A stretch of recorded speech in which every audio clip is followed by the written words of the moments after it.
سے میری تواضع کی. جب میں نے ان کے بارے میں پوچھا کہ آپ اپنا تعارف، ان کا مجھے ابو الفیض کہتے ہیں. میں مدرسۃ الاصلاح کا فارغ ہوں اور یہاں تدریسی خدمت انجام دیتا ہوں. چونکہ مکتب اور عربی کی درسگاہ الگ الگ تھی، ابھی میرا بالکل نیا میری آمد تھی تو تعارف نہیں تھا ان سے. دوسرے دن پھر دفتر تعلیمات میں ان سے ملاقات ہو گئی.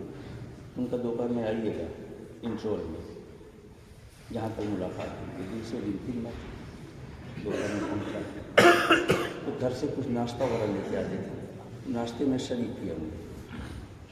اس طرح سے روزانہ میری ان کی ملاقات. معانی صاحب مرحوم مقبول سابق صدر مجلس و استاد مدرسہ، ان کے ساتھ بازار جانا، فیض صاحب کے ساتھ بازار جانا، یہ سلسلہ پھر ملاقاتوں کو میرا ان کا بڑھتا رہا. ایک دن مجھ سے کہنے لگے کہ آپ فیض آباد کے ہیں نا؟ میں نے کہا جی ہاں. کہنے مجھے آپ کے گھر چلنا ہے. میں نے کہا جب تشریف لے چلیں. کہنے اس جمعرات کو تم جاؤ گے؟ میں نے کہا جانا تو نہیں لیکن اب چلوں گا. کہنے نہیں جب تمہیں جانا ہو تب بتانا. میں نے کہا نہیں آپ خواہش رکھتے ہیں تو چلیے اسی ہفتے چل کے. ان کے پاس ایک یورو کپ گاڑی تھی.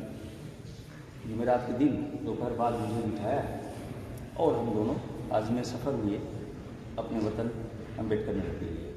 مغرب بعد پہنچے. بہرحال کھانا پینا، عشاء کی نماز، دیر تک گفتگو، گاؤں کے 2 لوگوں میں نے بلا لیا، تعارف ہوا، سوئے. صبح میں فجر بعد ناشتے کے بعد کہنے کہ میں ایک ضرورت سے آیا ہوں. میں نے کہا فرمایا. تو اینٹ وغیرہ کی ضرورت تھی. بھٹے والے سے کسی سے ان کا رابطہ تھا، کیسے تھا. بہرحال وہ اپنی ضرورت انہوں نے بتائی. میں ضرورت کے مقام تک لے گیا اور پھر دوپہر بعد ہم لوگ وہاں سے جمعہ کی نماز پڑھ کے مدرسے کے لیے آ گئے. ابھی پچھلے سال کورونا کے مان بعد ابھی اسکول کھلا نہیں تھا، لیکن آمد و رفت کے لیے پولیس نے تھوڑی سی ڈھیل دے رکھی تھی. عصر بعد میرے یہاں ایک نوجوان کے ساتھ اپنے گاؤں ہی کے، میں گھر پہ تھا، پہنچ گئے.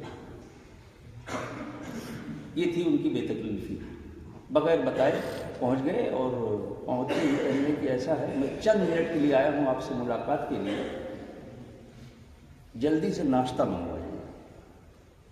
بہت اچھی بات. میں فوراً گھر میں گیا، بتایا مہمان میرے، ناشتے وغیرہ انتظام ہونے لگا اور چند ہی منٹ بعد ناشتہ ان کے سامنے آیا. ناشتہ کرتے ہوئے کہہ رہے ہیں کہ بہت بھوک لگی تھی، سوچا کہ تمہارے یہاں چل کے کچھ کھا لوں. میں نے کہا کہاں آئے، کہاں تھے آپ؟ ناشتے کے لیے سرائیلی سے آئے ہیں؟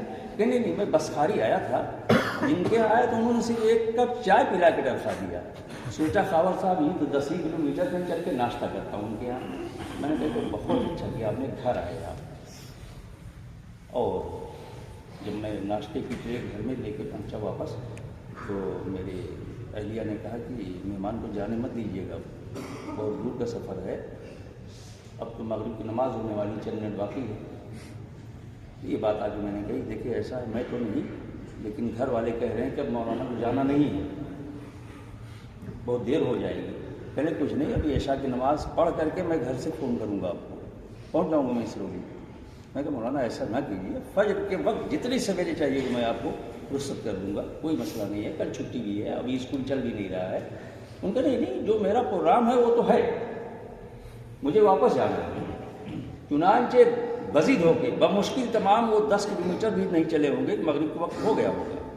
عشاء بعد میرے یہاں فون آتا ہے کہ میں بخیریت گھر آ گیا ہوں. گھر میں بھی اپنے اطلاع کر دو میں خیریت سے آ گیا ہوں.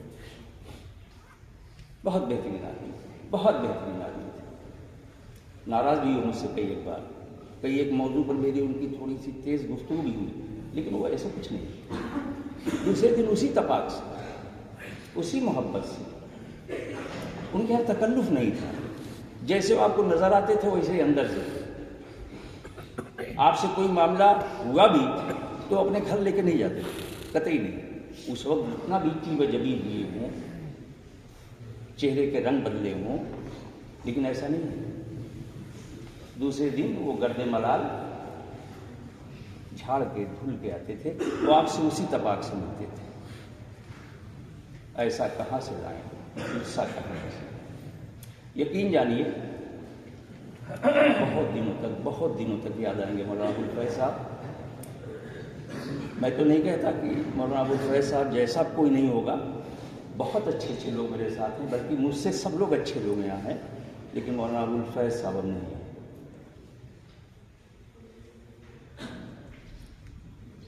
لیکن میں اکثر کہا کرتا ہوں تعزیت کے موقع پہ اپنے عزیزوں سے، جانے والا تنہا گیا ہے، بہت ساری خوبیاں چھوڑ کے گیا ہے۔ ہم بہت سارے لوگ ہیں صرف ایک ایک خوبیاں پکڑ لیں تو ابوالفیض چلتے پھرتے نظر آئیں گے۔ اسی مدرسۃ الاسلام میں ابوالفیض ڈیلی ملیں گے آپ کو، ایک ایک خوبیاں، جو خوبی جس کو پسند آئی ہو وہ خوبی میں اپنا لوں، ہمیں بہت سارے ابوالفیض مل جائیں گے انشاءاللہ۔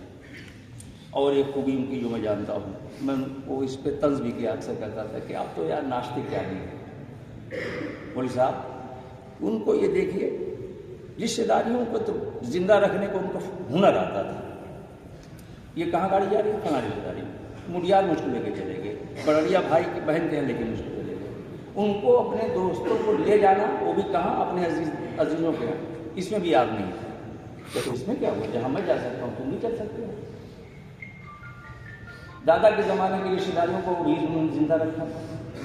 چے جائے کی عام متعلقین اور عام تعلق کو، بازار کے لوگوں کے، مواضعات کے لوگوں کو جوڑ کے رکھنا، یہ تو ان کے لیے بہت معمولی سی بات تھی۔